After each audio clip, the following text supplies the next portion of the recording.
Well, hello. Well, hello. Well, hello. Our another is really grappling with her ego today because there are so many things that are making her angry, and she's trying so hard not to feel it, to be spiritual, to bypass those emotions. And we are saying to her and to all of you, do not do that right now. Please recognize that your ego has two purposes, possibly three. Number one, it is to keep you safe. When your ego says run, when your ego says stay, when your ego says play dead, when your ego says fight back, right?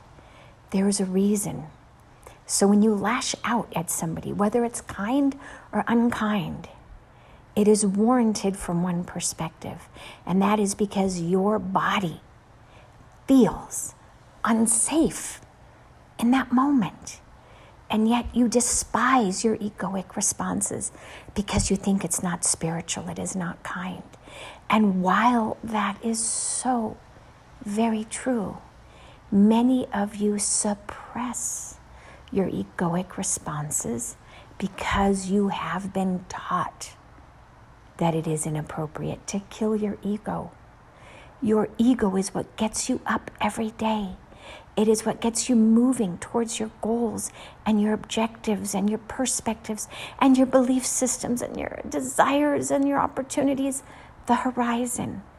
And it is also the thing that lashes out when you feel hurt or angered. Now, the question is not should you respond out of ego.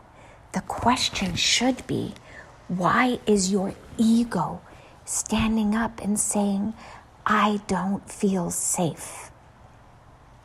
When somebody criticizes you or you think somebody is criticizing you, it is how you perceive it that really matters, because it is what creates the visceral response. Why are you feeling criticized? And why does it bother you? Why do you feel a need to protect yourself by saying something cold or hurtful or damaging? It is because your ego is telling you that you don't feel safe. So if a bear comes out of the woods and you run away screaming and hollering, or for that matter, playing dead, because you know what to do with the grizzly versus the black bear, right? Or a moose is coming to stomp you, whatever it may be, your visceral response is to keep yourself alive and to do what is needed. When you have a hurtful reaction to what somebody says to you, it is no less of a survival response than any of the others. And yet you are taught, it is my life's purpose. I must suppress this and be kind and loving. Well, how is that working for you? Are people taking advantage of you, your boundaries? Are they harming you? Are they hurting you? It does not mean that you need to take a baseball bat out and beat them to death and then put them on a pitchfork and stick them in the middle of a fire. That is not the reaction that you need to have. But when you do have that egoic response, it is here to tell you in this moment that you don't feel safe in your body for some reason. So sit with it for a minute and say, where the heck is this coming from? Why am I so reactive to this particular situation, circumstance, words, experience, whatever it may be?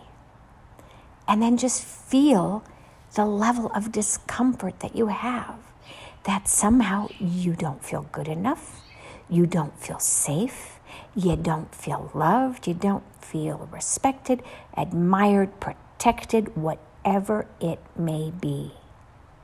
Your ego is the one that steps in when you dissociate, for example. When you are in an argument and you are traumatized like you were in your childhood, the spiritual piece, though it's not really that, will literally leave your body and get sucked out and be out there in the universe where it feels safe. And all that is left within your body is that autonomic response of taking out the baseball bat and doing what is required. So when you have an argument with somebody and you or the other person does not recall the details of that, it is because you were not present. You were present at the beginning and you were present at the end. And everything else is kind of a blur. Now notice that about yourself. When somebody says something to you where you feel attacked or nervous, do you remember the detail, play by play of that circumstance? Or can you remember the beginning and the end and the middle? You're like, I think it was kind of like this, but I don't really remember. It's because you were not present. Now, for some people, though not all, when they abuse somebody that they love, they too are in a dissociated state. Something in their childhood created an imprint whereby when that type of circumstance arises, they leave their body. And their imprint is to behave or react in a way that matches in some manner what their environment taught them, how to keep themselves safe. And it doesn't mean that they did that as a child. They saw an authority figure doing that. And with enough time, enough imprinting, enough practice of seeing that, this becomes your go-to because it's all that you know, because the logical reasoning part of your soul, your brain, your experience is not present in that moment. We are trying so hard to teach humanity to blend or merge both sides, which is your egoic or your physical reaction. It is what is the reptilian part of your brain. It is what keeps everything functioning without you having to think about it. Your blood pressure, your mind impulses, it's not exactly because there are other parts within your body which regulate your hormones and things like that. But a lot of it goes back to that basic core function where even if you don't really have a brain impulse like many of you wish or desire to have, your body will still remain alive. So this is not meant to be a scientific channeling. Our another does not have the scientific knowledge about the parts of the brain for us to talk through her in a meaningful way. But we're trying to get at here is that when you dissociate, that reptilian part of your brain comes in, and it doesn't mean that you are a reptile. It just means it's that more automatic functioning piece where your thought process, your logic, your reasoning, and to a certain extent, even your emotion is not required. There's two types of emotions. There's the kind where a bee stings you and you swat it and you get angry. And then there is the type where it's an emotion where you think, oh, wow, that really hurts. But you observe that the bee is not trying to harm you. Those are two different types of emotional responses. But in these days of creating family, remember, this is the month of 6, which is where family is created.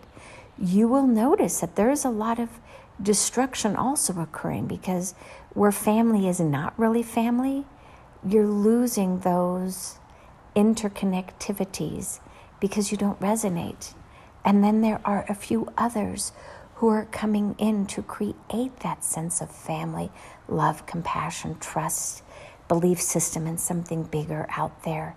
But as our another has learned, oftentimes your vibration shifts to something different. Those who are in your life repel you, or you repel them, however you wish to look at it.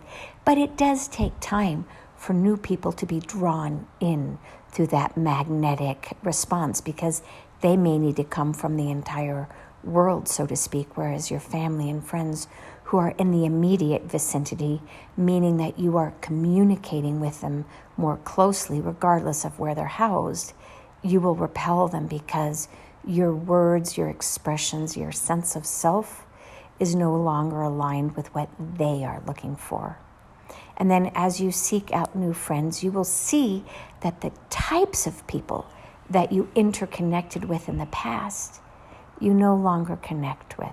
Okay, so we were talking about the 2 to 3 parts of the ego. The first is just to keep you functioning, keep you safe, keep you going. The second is once your soul does dissociate more, we shall call it that way, meaning your soul is not driving the bus, then your ego, in its quest for power, money, hunger for those things outside of what the universe really desires for you, that is where the ego comes in, and it starts to take advantage of others who are either less fortunate, less intelligent, less available, able to be manipulated in some way. And there is a callousness there, a lack of love in that. And that is what you see as narcissism, sociopathy, psychopathy, sadism. We're just throwing some words out here. But really, at the end of the day, it is a spectrum. It is a spectrum within the love or lovelessness, your ability to show compassion and expression of connectivity to somebody else, and the suffering and what you can do to ease their suffering instead of add to it. And so those who work out of that egoic piece, they are no longer connected to the fact that other human beings are their brothers and sisters in Christ, if you will, because many of the Christians call themselves Christians, but really truly aren't. But really, that they are no longer connected to that loving aspect of another human being, where their desire is to create a peaceful, harmonious experience on this Mother Earth, where you all rise together instead of I rise at your expense. Collaboration versus competition. Does that make sense? So those types of people are much more into the competitive, where I win and therefore you by definition must lose. Instead of this new energy that you're moving into is I win and by definition you win as well. That is collaboration. And then there's the third, and our another has no idea where we're going because we've never even really addressed this piece. But then there is literally the God essence, the God principle, the God spark within each of you. And that is separate from the compassionate, loving sense of self that you connect to when you connect to another. It is literally your original imprint. Okay, so if you look at a seed that has been genetically modified or otherwise altered through just propagation purposes, and you understand what we're talking about here, each of those plants goes back to an original imprint. There was a singular seed that was propagated many, many times. That original imprint, so if you go back to a certain extent, the beginning of life, there is an imprint, a DNA, a genetic imprint, but really it is that God spark of creation. So when you think of an idea, that is the God spark of inspiration. Well, that is where man also, and we mean man, not man versus woman. We are talking about the human doings. The human doings came from an original spark that is divinely inspired. And then you have adapted and morphed and metamorphized and changed and imprinted yourself and have modified yourself and have used chemicals, and you have used all these different things to shift and alter your DNA imprint so that you are only a shadow of what you were originally. But if you call in that original imprint, for those who are curious, and say, show me what this looked like, show me what this felt like. If you don't wish to call it in because there is a fear-based vibration, then simply just ask to experience it without calling it in. The one thing that many of you don't understand when you worry about satanic rituals and being possessed by an energy, you are in control at all times, with some exceptions, obviously. but you are permitted to set the terms, because the universe must comply with your terms.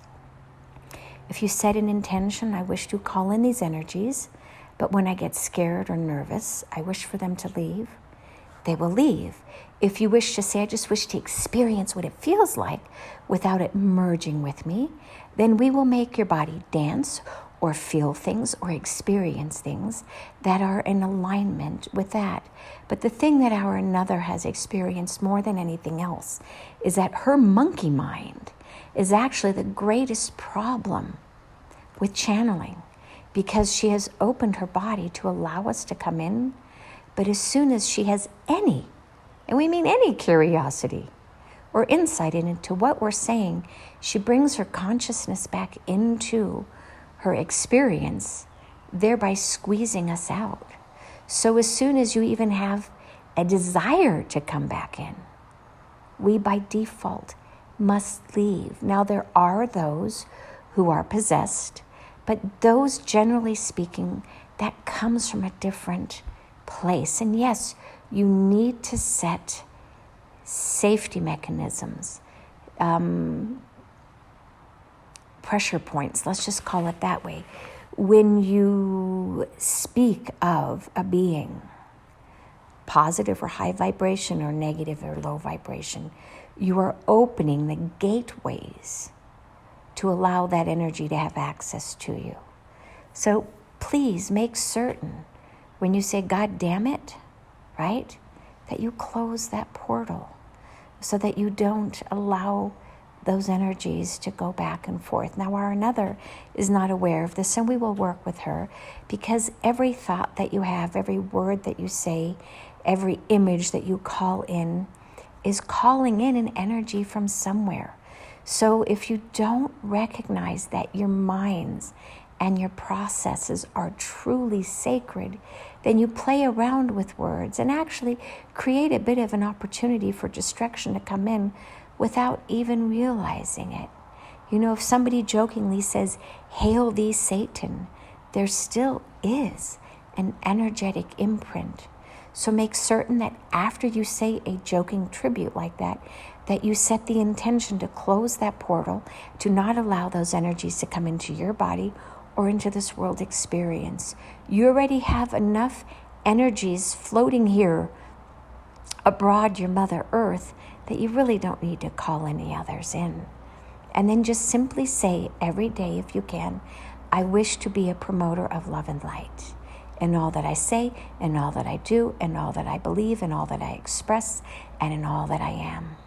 And if you say that every day, you will continue to repel that which is not you and to call in that which is you. And then also say your prayers, your intentions, whatever you want to call it, to protect Mother Earth and its inhabitants, to keep humanity as well as all sentient beings here protected and safe. Recognize that every word, every thought, every belief, every action, every intention, every visualization, everything is holy and sacred and does have a ripple effect. Believe in yourself enough to believe that you do have the ability to create magic around you. Look at how it feels and what it produces when you love somebody, when you have loving energies, and we really mean kind, loving words and gestures and actions. How does the other person generally react? And we're not talking about their words, because sometimes their words are coming from a place of discomfort, but really look at the heart of that person. Especially if they have never been properly loved, they may get a little defensive, they may kind of reject you, but if you really tune into how your kind words create a reactionary response within that individual, a chemical reaction, you will see that it feeds their love of self and their love of others. So just see yourselves as holy and sacred, and that you have three aspects of this ego. And begin to live out of your physical body and the mind part of you, meaning the thought process versus the heart-based reaction. from a place of intention, consciously choosing that which feels better, which feels safer for you and for somebody else, and just recognizing that with everything that you do, there is an equal and magical reaction that you bring about. And the more you manifest this type of an experience, the more magic will ripple through the world. We're asking you no longer to spiritually bypass. We're asking you no longer to try to be good. We're asking you to really feel where your trauma reactions come from and to sit with them so that you can heal that part of yourselves instead of suppressing it, saying, this does not hurt. Because saying that this does not hurt does not make it so. And how do we know that? Because the next time somebody says something to you in that same fashion, you have that exact same reaction. And that means that that trauma is trying to teach you that it desires to be resolved through loving attention and no longer suppressing or what is now being deemed spiritually bypassing. It is real, it is time, and it is coming. The geyser, as many of you are noticing, is erupting every day with certain consistency. And many of you are holding on for dear life because you are so overwhelmed with these massive changes within your body, within your mind, and within your soul, and within Mother Earth. It's not going to shift anytime soon. It is going to continue because there is much to be released.